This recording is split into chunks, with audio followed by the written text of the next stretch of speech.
Good morning, everybody. That one was pretty good. That one was pretty good. Not our best, not our worst. Welcome to Boxes and Bull. We've got just under an hour, so we should get going. Should also turn my camera around. That generally helps. Generally.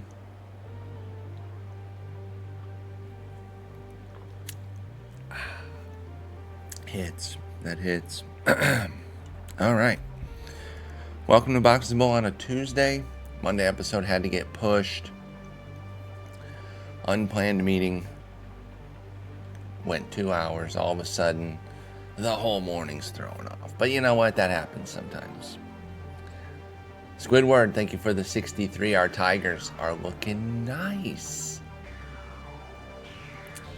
Charlotte, in true characteristic fashion, left moments before I came on air. It's ridiculous. I wasn't even talking yet. And Jen's not even here. That's the worst part. What up, Arbud? Jen goes into the office on Mondays and Tuesdays. Those should be lock days to get Char in here. And yet, she gone.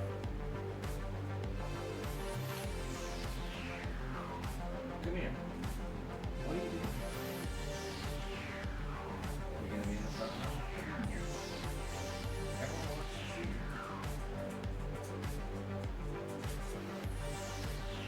Everyone wants to see you. Everyone wants to see you. You're the star of the show. Hello, guys. It's me, Charlie, and I'm here.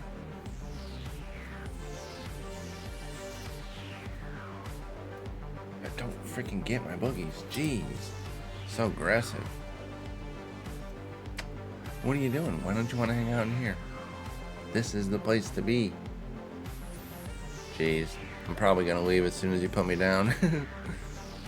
Let's try.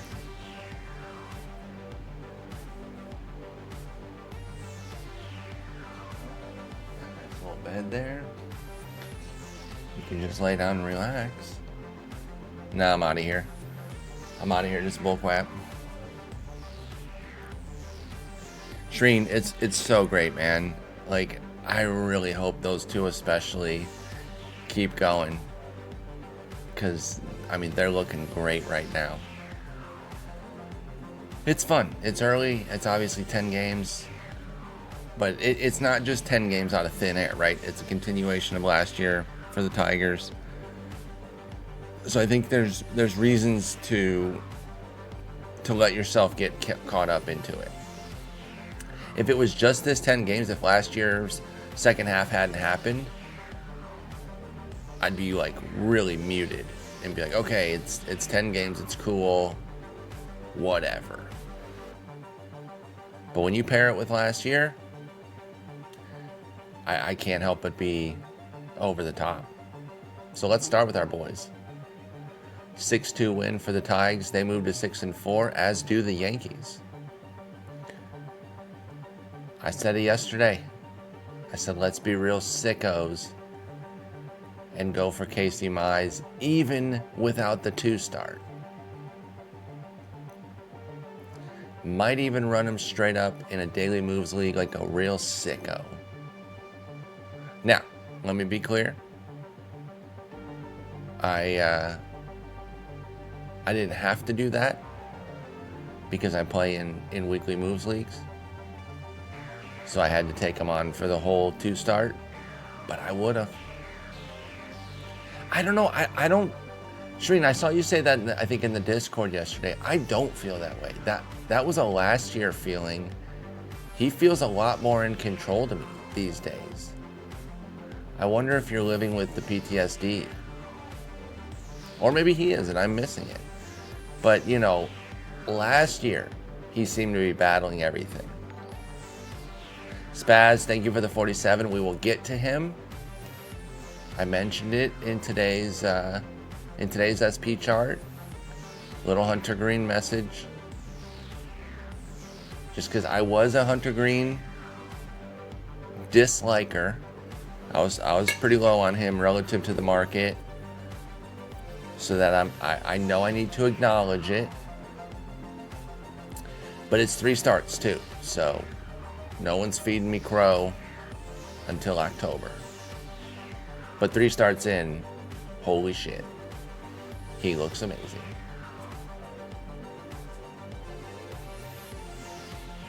I don't know, Shreen. This is different. I mean, this is a lot more second half 2023. And I know he eventually lost that, right? Because 2024 happened. But this is something that we've never really seen. The walks.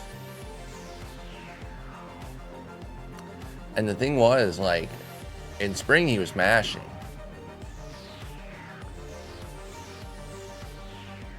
But now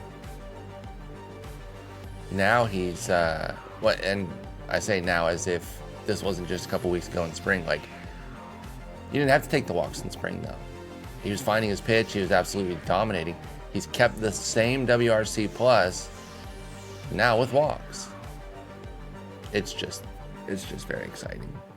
Croland, yeah, he had to do it to your Giants, who are playing very, very good ball, too. So it's not like he took over a weak Giants team. Like I said, we'll get to Hunter.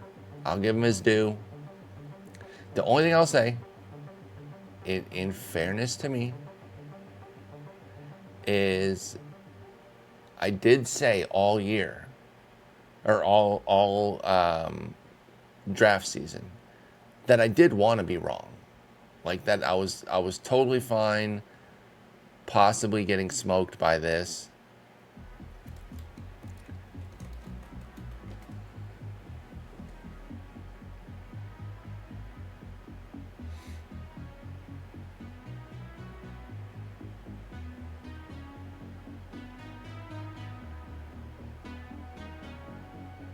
Yeah, I just didn't want to pay the premium for a home run pitcher in Cincinnati. But so far, hardly any homers. Hardly any walks. I mean, he just looks unbelievable. We'll get to Cincinnati. That's going to be the last game. Yeah, that'll be the last game of the night. We'll close out with him. Whoops. Like I said, we actually do have a time limit here, so I need to actually get going and pick up the pace. The man, the myth, the legend did it again. Andy Ibanez against lefties. You can't get him out. He's a different player. He's a legit all-star.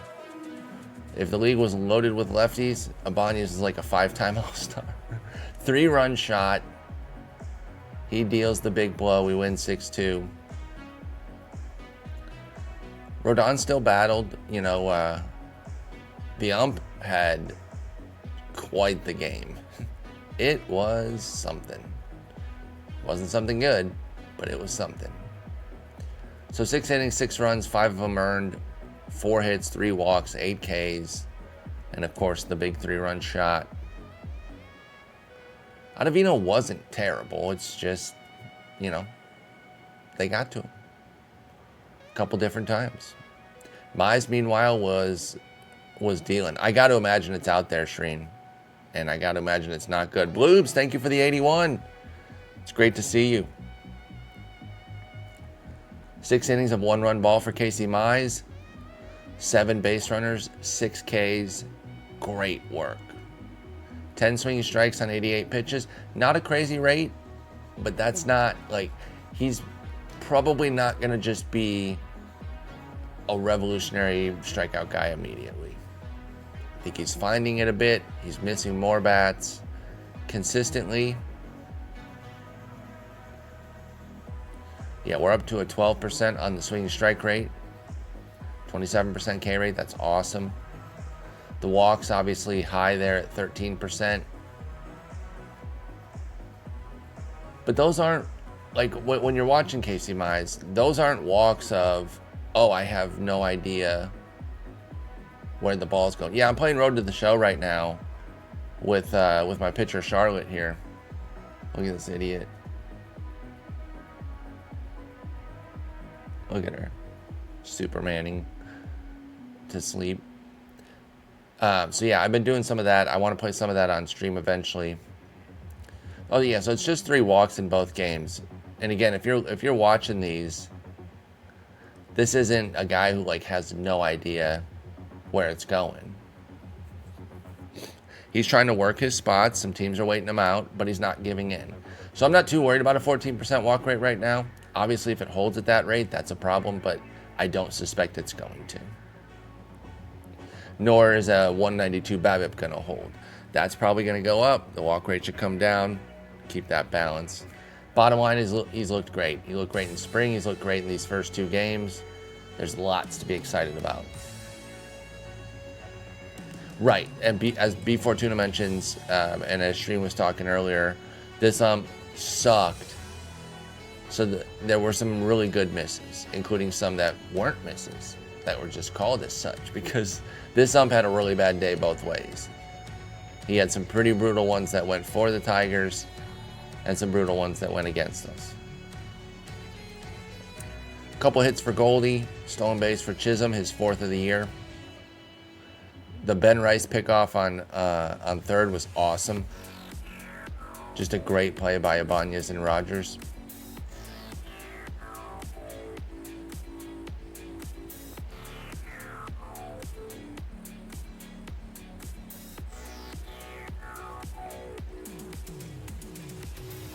The lefty lineup was in, so Carpenter, Sweeney, McKinstry as pinch hitters is nice.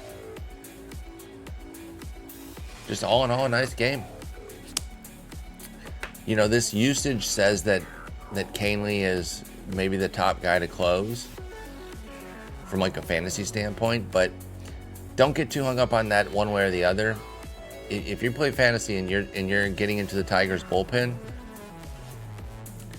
just be comfortable with inconsistency, or don't come in. Like, don't invest in the Tigers bullpen if you can't deal with it just being like straight up matchups. That's just how it's going to be. San Diego wins 5-4 at the Athletics. They go to 9-2. The Athletics drop to 4-7. Michael King was solid, 5 2/3, 3 runs on 8 hits and 2 walks, 2 Ks. Not his best outing. It's not super easy to go there anymore. Keep that in mind. You know, this is not like going to the Coliseum. He did give up a homer to King. You know, sprinkling 8 hits and only getting 2 punchies. He still had 12 swinging strikes and 101 pitches, so that's fine. 12% rate. We're not tripping on that. I didn't watch this game, so I don't know. I don't know if he was just missing his put-away pitches or whatever. But he still got the win. He still pitched pretty well. For me, personally, I don't see every start as a referendum on that player. Right? Like, I'm not looking to make a move on a guy after every start or see something like tangible from it. Meaning sometimes it's just like an okay start against a beatable team, but in a tough venue, and we move on. So bad first start, amazing second start, and mediocre third. He's running the Goldilocks situation right now. What up, Joe Schmo? How you doing? Severino, meanwhile, kind of did what he did last time, where he gave up some runs, but he grinded it out. And that's a beauty not only for a team, or for a real life team, but also for a fantasy team. Because he definitely has, deep league fantasy appeal. I wouldn't have wanted to start him really against San Diego. But you see against the Cubs here, he gave up 3 early and still grinded it out for 6 innings. Yesterday, he gave up 3 in the first and still grinded it out for 7 innings. Lesser pitchers come out in the 4th, 5th inning of these games. So I'm not going to sit here and try to spin these as good outings. They're not. They are decidedly bad. I'm just saying that he did lessen the severity. And if you ran Severino against the Cubs or the Padres, you opened yourself up to a good bit of risk there too. Like, you got to look in the mirror on that one a little bit. he saved you. He saved you a little bit of the pain, but you gotta eat your part of the responsibility. Don't do that. He's gonna be a worthwhile streamer in pockets. Severino is. The problem is, because that's not a great park, those spots are sporadic. If he was an A with half his games in the Coliseum, well, you stream him at home almost assuredly, and then some road games. But now it's like, it's almost entirely opponent based, because the home ballpark is a bit scary for Severino. Yeah, Joshua, we talked some torpedo bats, in the first episode when it was really blowing up. I'm fine with it, and I keep leaning on the golf analogy that I heard of, like, it. You got fitted for a golf club. It's that same sort of vibe of trying to tailor the bat to your swing, and that it should be used as kind of a club, where maybe a guy could have a torpedo bat in their bag and maybe not even use it all the time. And then the best example of that was Junior Caminero used it for a pinch hit appearance. And now, he didn't say this. This is the part that is my speculation on it. It seemed like he wanted to use it for, like, a base hit purpose. Maybe not trying to go yard. Not that you can't go yard with it, but that, like, let me get that extra protection lower on the barrel here so that I have a wider contact zone, because I'm trying to get the ball in play for a knock. And he ended up getting a base hit up the middle. So I'm kind of compelled by seeing it like that, as something that a guy can use sometimes. Now, for some guys, it's going to be what their A bat. It's what they want to use all the time, and that's cool. But for others, it might just be a club in their bag. By the way, so much for the Robert Suarez meltdown, huh? What happened to that? We might need to run up the Ranger Suarez, or excuse me, the Robert Suarez panickers from the fantasy community. In March, all I heard about it was how much he fucking sucked. And you know what? Maybe I'm bitter because I kind of fell for it. I kind of bought into it myself. It was a bad spring, but it was 6 appearances. I think between the bad spring, the talk of possibly getting traded to save money, like they were going to dump his contract, and the fact that he's 34, I got scared, and so that's my fault. Rumdeezy, how you doing? And maybe he'll still burst, right? It's 5 innings. I don't want to go the other way on something. I'm saying, like, let's be careful on anointing Casey Mize and Spencer Torkelson and Hunter Green. Well, I don't want to go the other way and anoint Suarez. I was a super fan of his last year. I wonder if maybe I should have given him a little bit more leeway, though, because the price started to drop. Trey, you mentioned Jason Adam and Jeremiah Estrada shares were going up. They were. And Suarez prices were coming down. Maybe he should be my second closer. Damn. He looks great, though. Good for him. Perfect 5th save here. Estrada and Adam right ahead of him. Soderstrom with a couple homers. He was the offense here. Well, actually, not entirely. They had 4 runs. But a big deuces wild for him. Oh, yeah, and he finished bad last year, too. We have to add in that factor. So, bad finish, bad spring, alleged trade rumors, and the fact that he's 34. So those were the factors that got me, and I started pushing him down. He wasn't off my board or anything, but I was kind of putting him down where the market was, and then it just ended up where I didn't get him. So yeah, I think there were viable reasons to be nervous. 5 starts in, it looks like there's no reason. Yeah, no, he's fastball heavy. It's very different than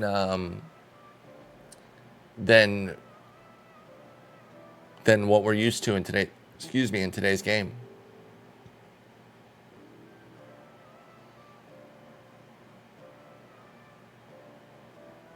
Oh, rum, for sure. You got to put those conditionals in.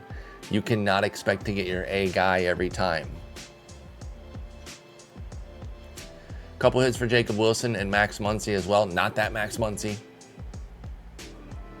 Meanwhile, Tatis, Arraez, and Machado, 2 hits apiece. Top 3 hitters in that lineup. 2 runs for Arraez and 2 ribbies for Machado and Cronenworth. Tatis hit his second, so did Croney. And Jason Hayward got caught stealing. What we got? 1, 2, 3, 4, 5, 6, 7, 8 games. Oh shit, we got 8 games left. Okay. All right. Pittsburgh wins 8-4 against the Cards. They go to 4-7. The Cards drop to 4-6. See, I knew I didn't want to bring y'all with me. I was talking about Libertor on a podcast, and I was asking my co-host Scott Jenstead. It was on the RotoWire pod. I was like, do you ever have those guys that you like, but you don't really want to like promote it because you don't want people to follow you, because you know it's bad, not because you're sneaking. It's because you know that you shouldn't be on this guy. That's me and Matthew Libertor. I can't fucking help myself with this guy, dude. And so I wanted to kind of take the plunge. It's like, guys, you go let daddy drown. Go back home. Go get help. Just let me drown. Because, yeah, he, of course, 5 runs and 6 in the third on 8 hits, no walks. I can't quit him, and I need to. 7 punchies. Huh? 7 to 0 on the strikeout to walk ratio. I'm hanging my hat on that. But yeah, we know the deal here. In my defense, he's 25, ostensibly in a good organization. I don't know. Obviously, things have not been going well there very recently. But this was supposed to be the good one, y'all. At Pittsburgh. Now I got to host Philly. I'm scared. In fairness, I didn't start him in a ton of leagues. And he did kind of have the one bad inning meltdown. And that'll get you. I do take solace in that more than like giving up runs or base runners like every single inning. Did he have any clean innings? Let's see. Let's try to spin this, or let's polish the hell out of this turd. We already talked about the 7 Ks, no walks. Can we pretend to care? Oh, come on. A perfect 3rd inning? A perfect 6th inning? Come on. Libertor was my recommended stream of the day in the Sunday article. Trey, so you're Thelma and Louise and with me. Got it. I mean, it really was the one bad inning. And I'm not even joking. There is some solace taken in that. Because if it is one snowball inning, I don't know, it just feels like, okay, that's more fixable than if every inning they're putting base runners on and scoring in a few of them, and you're always getting out of trouble. Like, he was mostly excellent from that point forward. He scattered 3 hits and a run with 6 Ks over the last 4+ innings, because he only pitched 1 out in the 6th, or in the 7th, I should say.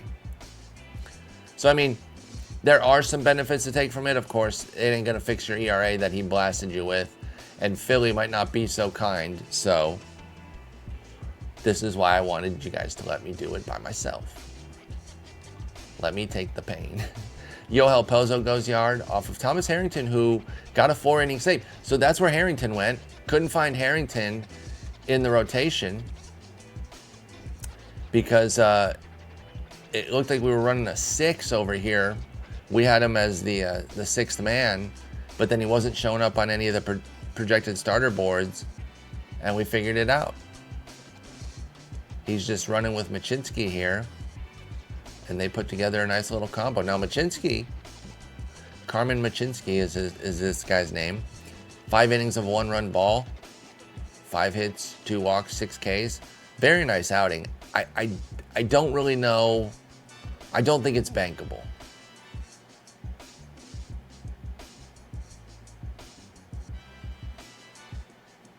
Trey, I had to run him. I had to run Steel. Basically, I got to get right here against Texas to take on, and not that Texas is easy, but my thinking was, don't get crushed by Texas at home, and I'll take you out to LA. Now, a bad outing can easily smash a gem. So we're not in the clear, but so far so good.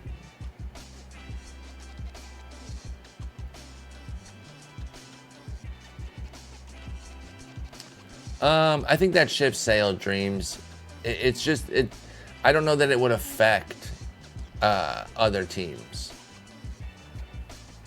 I think every circumstance is kind of its own thing. Can you do neither? Is it Q-Stack? Are you answering Joe Schmo about Jackson and Presley? That's pretty funny. I would, God, I don't know. I'm kind of with Q-Stack if that's what he was answering, or they. I don't know if that's a boy or a girl, but I'm kind of neither as well. But let's play the game.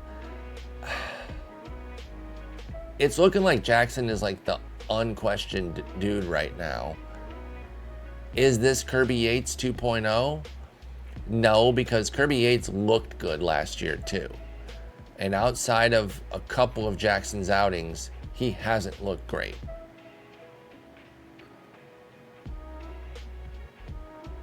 I think oh God. I was gonna commit to him and then I couldn't. No, I'm actually gonna say Presley. I think Texas is gonna try to improve. And I know Porter Hodge is lurking and Presley's looked like shit. God, he's looked so bad. He's made Luke Jackson look like a stud.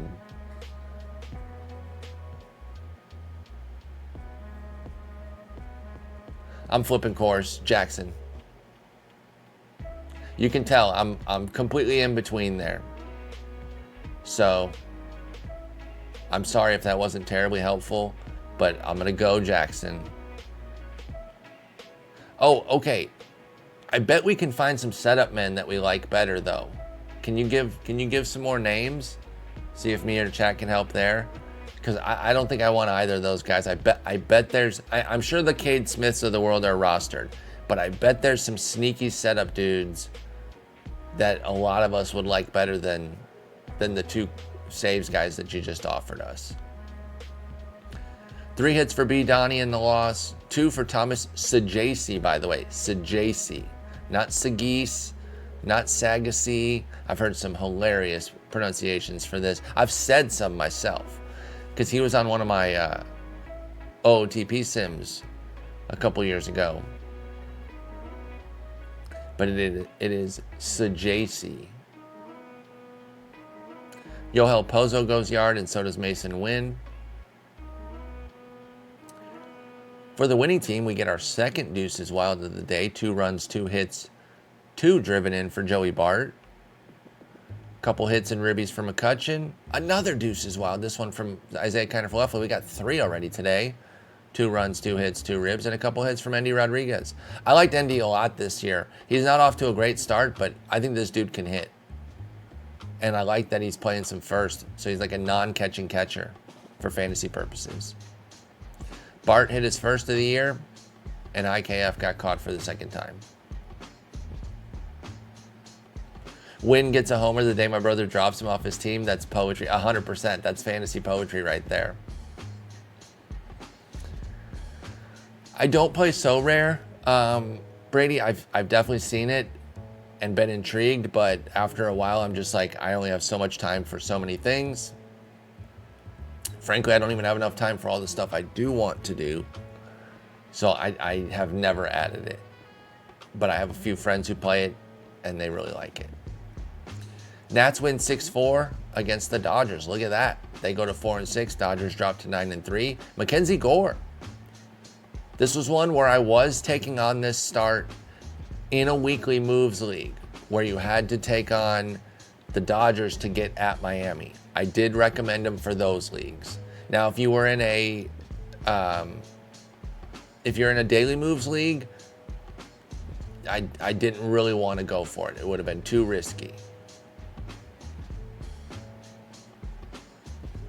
I don't even know if I said anything about it the way I did with Mize.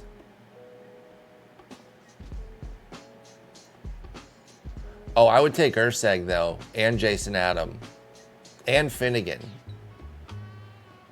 Oh, and Martin. Yeah, I'm with Trey. I'm 100% with Trey on all that. Presley's gone.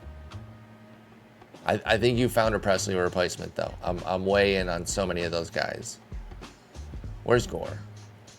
Where's Gore? Where's Gore?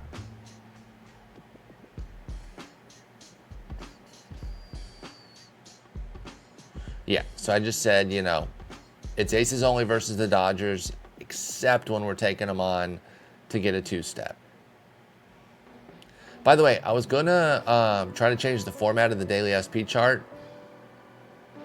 Yeah, all better than Luke and Presley for me. I was going to try to change the SP chart to look like this, where the comment would be at the bottom. But, one, I was having trouble with it. A little bit, Trey. I remember DVR, the big, you know, because he's a big Brewers fan.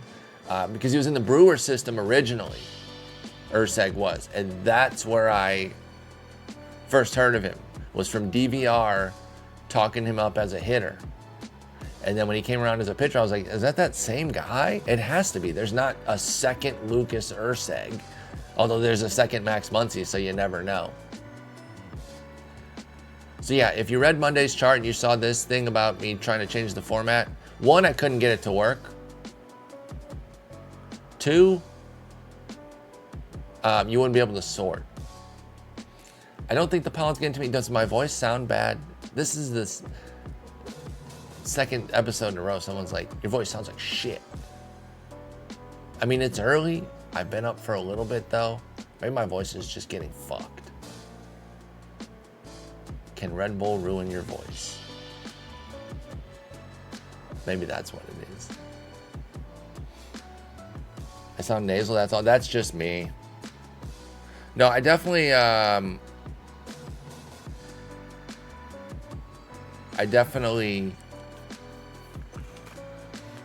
could probably stand going to a doctor to like an ear, nose, and throat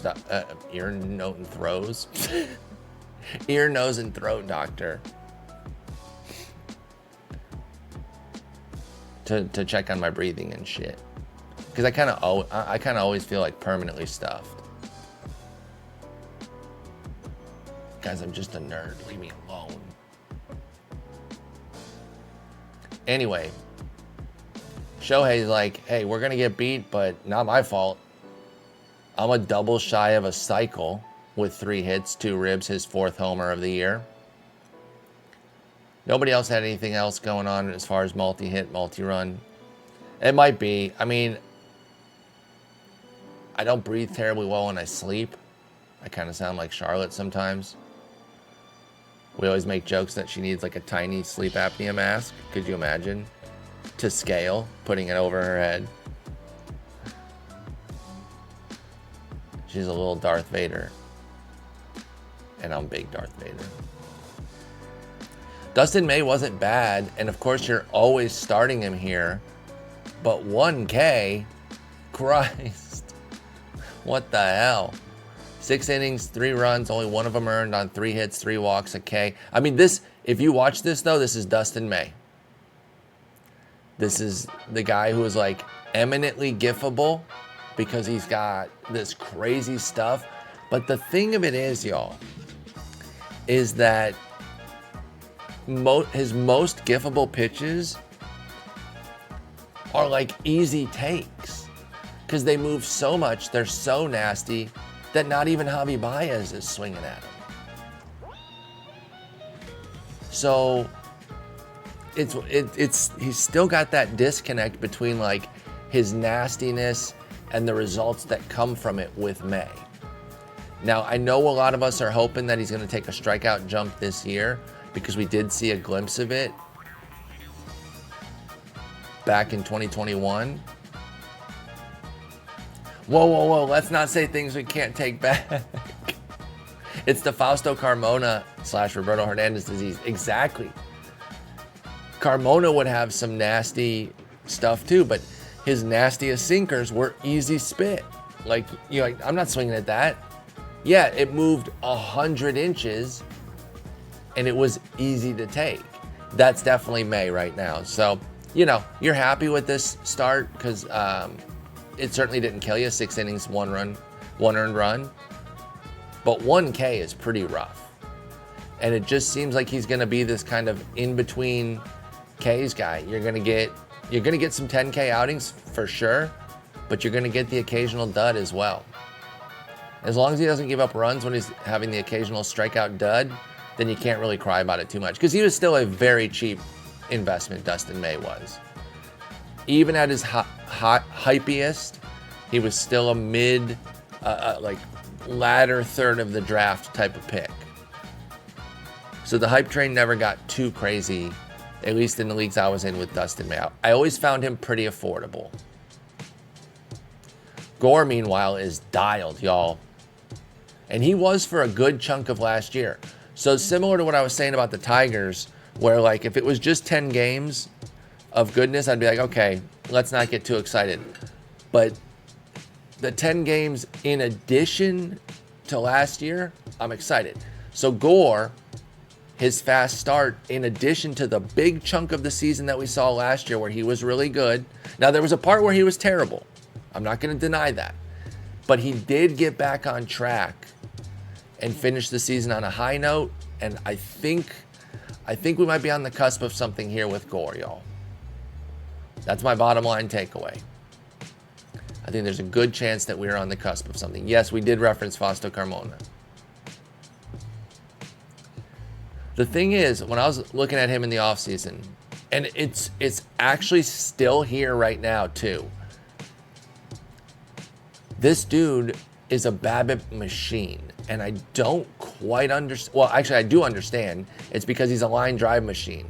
So when he misses, he gets pieced up. But here's the thing. So far this year, he's not compounding it with walks. So he's fixed one of his 2 issues. If he can start to fix this one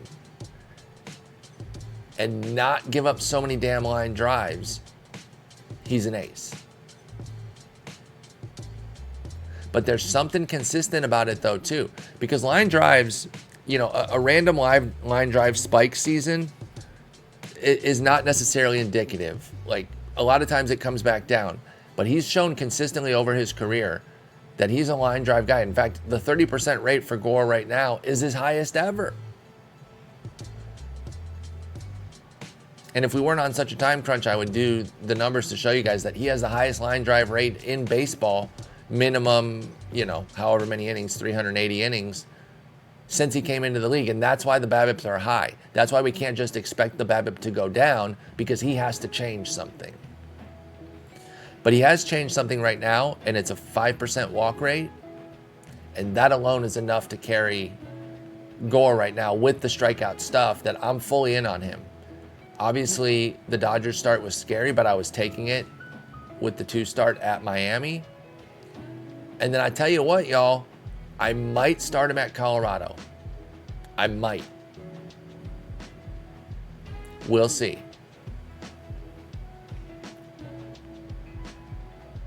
Finnegan gets his 4th save. A couple hits for Garcia and 2 runs scored. Two ribbies for James Wood. He did hit a 2-run shot. Lefty, his 2nd of the year. Garcia, Wood, and Rosario all got steals. So it's a little combo meal for James Wood. Yeah, that lineup hasn't gotten rolling. It's not like the weather's very warm in Colorado, so the ball isn't necessarily flying. So I think I would take a shot. 6-2, Toronto wins at Boston. They go to 6-5, as do the Red Sox. Dick Fitz, he was decent. Baseline quality start, 10 base runners, 4 strikeouts. You're not doing backflips over this, but Toronto's still pretty good. I love James Wood, Joe Schmo. Also a big Dylan Cruz guy, so I'm not out on him. I know he's off to a wretched start, but I still like him a lot. Barrios got moved up. This originally, at least on the sheet that I had, said Easton Lucas, but they moved up Barrios, and he was excellent. 7 innings of 1-run ball on 7 base runners, 2 strikeouts, only 2 swinging strikes. So he was letting the defense do everything last night. That's risky, but 9 ground balls, and he got the job done. Andres Gimenez with a couple steals. David Hamilton, hook 'em horns, he got his second. Jarren Duran, couple hits, couple runs scored for Rafaela. Apparently that Red Sox doc is going to drop today on Netflix, and really compelling storyline with Duran. He opened up about how he almost took his own life in 2022. He's really dealing with mental issues. So it's good to see where he's gotten to. You know, he's been through a lot. Started off pretty poorly. Had that incident. Like, didn't he call a fan the F slur? Obviously, that earned him a lot of heat, as it should. But listen, and finding out that he has like severe mental health issues, that doesn't take him off the hook, but it colors the situation, right? So, you know, there'll be people that want to jump to their high horse and be like, this doesn't take him off the hook for saying that. Nobody's saying it does, but he paid his penance, and you can still have issues with him for it. But I think that understanding the kind of deep mental issues that Duran was dealing with paints that story in a bit of a different light. And you can see somebody that's struggling with themselves, and so they lash out and they reach for a word that they think is going to hurt somebody, and, you know, not thinking in the moment that it hurts a lot of other people, and maybe not even the person that you're intending when you're yelling it at some fan, but rather all of your gay fans that like root you on and love you, and you're like, whoa, whoa, whoa. That's the kind of language you're using?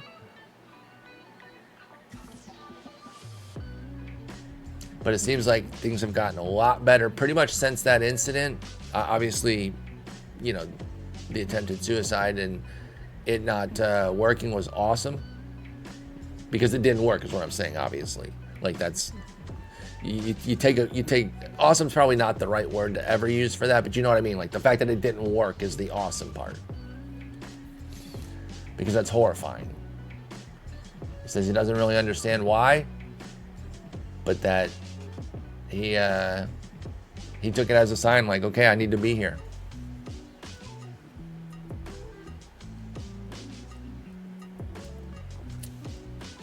Yeah, and I can forgive somebody like that and let them show that they're going to improve from that, right?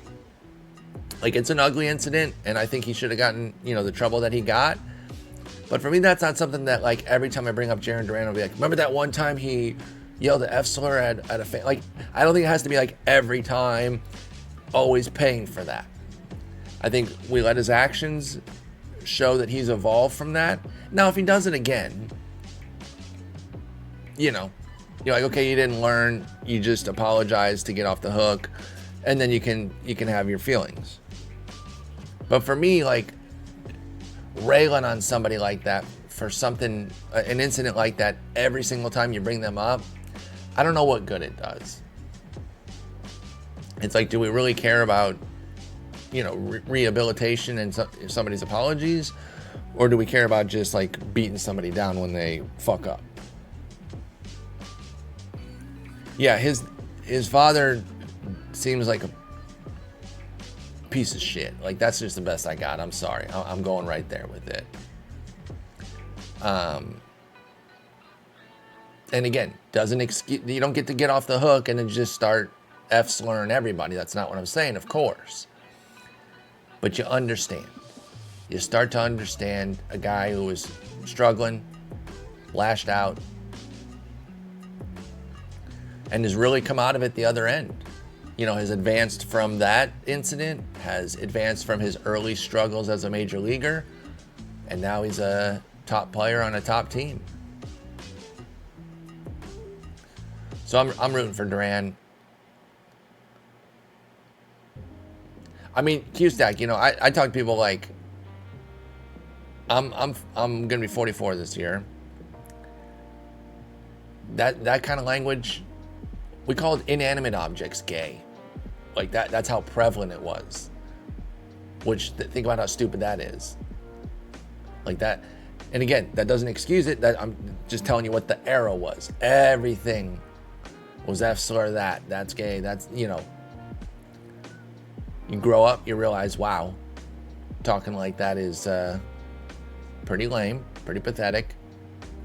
And most people grow up and advance and realize, hey, that's not how you behave. Some people don't quite get there, unfortunately. Back to the game, though. Springer goes 4 for 4. He's off to an amazing start. And I love George Springer, so I'm happy to see him popping off. I didn't end up benefiting from it fantasy-wise.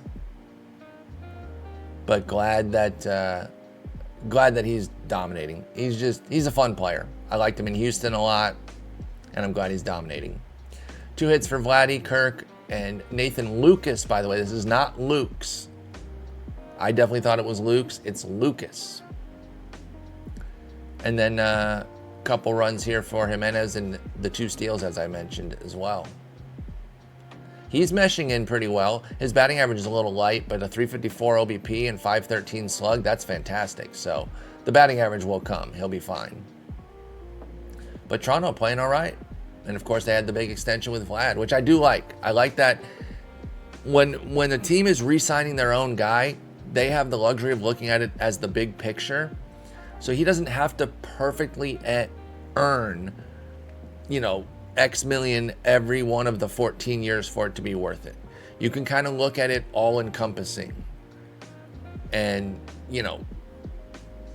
kind of justify it by saying, okay, sure, some of those back end years are going to be bad, but think about how great the front end years were. Now, when you're signing somebody as a free agent, you can't do that because you don't get to count their team control years in your favor. But at least, Toronto does get to. So, there are negatives to it. Being a first baseman, he's already at the end of the defensive spectrum. He's like a bat-only type of guy. Okay, sure. I understand that, but I like it. I'm here for the move. I think it's the right move for Toronto, and I'm glad they got there. And I'm glad Vladdy got his money. I'm always going to be happy when players get paid, too. It's better than the owners keeping the money. The tough part, of course, is if it becomes an albatross, does the owner stop spending because of that? That's when it becomes the tough part. But we're a long way from that. We're a long way from that. Vladdy's a stud. He's very much on the right side of 30. In fact, he's like 3 years from 30, so he got plenty of goodness coming. Skubal next? I certainly hope so. All right, I don't have much time, and we have to speed round the last few games. My apologies, y'all. But this is why I don't do Tuesdays regularly, and I had to do Tuesdays yesterday because of a meeting, and I have a meeting coming up now that is why we only have an hour on Tuesdays.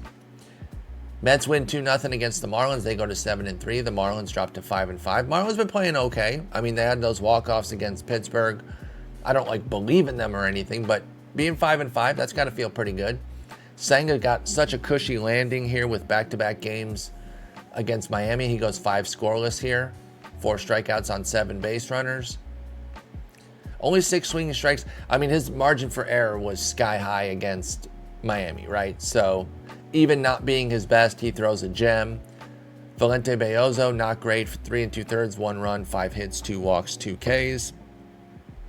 He also had 6 swinging strikes, so you never want to see Senga matching Beozo, but like I said, it's the Marlins lineup, so he got the job done. A couple hits for Xavier Edwards, not much else going. They didn't even score, of course. 3 hits for Lindor, 2 for Soto, Alonso, and Tyrone Taylor. With 9 hits, they easily could have scored more than 2 runs. Oh, for sure, Peach. It's so cold the ball doesn't travel 20 feet out of the infield in City. Use all your pitchers there, 100%. Also, the lineup they're playing. I know as a Marlins fan you didn't want to say that piece, but the fact is they're playing the easiest lineup in the universe, too. Don't forget that. Royals win 4-2. They go to 5-5. The Twins drop to 3-7. Michael Lorenzen, great. 6 innings of 1-run ball. 5 hits, no walks, 3 Ks. Pretty standard Lorenzen outing. Pretty good. In the aggregate, he's going to be pretty good. He's kind of a team streamer type. You spot him in and out. Simeon Woods Richardson, you guys know if you've been following my SP list this year, I got beef with SWR because that should be Zebby Matthews. I don't like to actively root against a guy. I got nothing against him. I just don't think he's as good as Zebby. So he gives up 4 runs on 12 base runners in 5 2/3 with 6 Ks. 2 hits for Wallner. Big day for Kyle Isbell. He goes yard, 3 for 4, 2 ribs. He did get caught stealing, though. He tried to get the combo meal for us. Couldn't do it. Chicago wins 7-0 against Texas. They go to 8-5. Texas drops to 8-3. Justin Steele with 7 scoreless. Nathan Eovaldi, not great. 4 2/3, 3 runs, 4 hits, 2 walks, 4 Ks. I'm not moved by this one way or the other. Wasn't his best outing, but Eovaldi for me is somebody that when he's healthy, it's kind of a set it and forget it. I almost never don't run him. Oh, they moved up the Marlins-Mets game today. They moved up the Tigers games with the Yankees. All 3 of them got moved because of how cold it is. That's a nightmare. 2 hits for Kyle Higashioka. Not bad. He was 2 of the 3 hits for Texas. 2 hits for Tucker, Suzuki, Bush, Amaya. Steals galore, too. 2 for Birdie, 1 for Happ, 1 for Suzuki, and the 4th of the year for Pete Crow Armstrong. 3-1 record now for Steele. He's on fire. 3 ribbies for Happer. No bombs, but oh, look at that. Michael Bush with a triple. Where the hell did that ball have to go for him to get a triple? Maybe the wind took care of it. God, we still got 3 games. Holy shit. How? Baltimore 5-1 win in Arizona. They go to 5-6, as do the Diamondbacks. Zach Eflin was great. He only had 1 punchy. Again, that's kind of part of his game. Sometimes the Ks aren't going to be there, but he usually induces enough weak contact to kind of be successful. I'm a big Zach Eflin fan. I like Zach Gallen, too. He just didn't have a great outing. But Eflin was a guy that I was definitely higher than the market on. I ended up getting him in a bunch of leagues. I just think he's going to eat up a bunch of innings and be pretty darn good. All right, y'all. I actually have to get going. I'm not going to be able to finish these last few games. I'm sorry about that. Because the meeting has started and they need me. So my sincere apologies there. This is why I don't do Tuesdays, because I have a hard 9 cutoff. He's out with shoulder fatigue? Of course. I was going to say the one thing is as long as he doesn't get hurt. If you remind me, Reds fans or Hunter Green fans, I will do a breakdown of Hunter Green next episode since I got to eat my crow, I know. I'm not taking the L, though, 3 starts in. But I will cover this game in detail on tomorrow's episode if you want. Anyway, y'all, I'll see you all tomorrow morning when we're not rushed. Take care.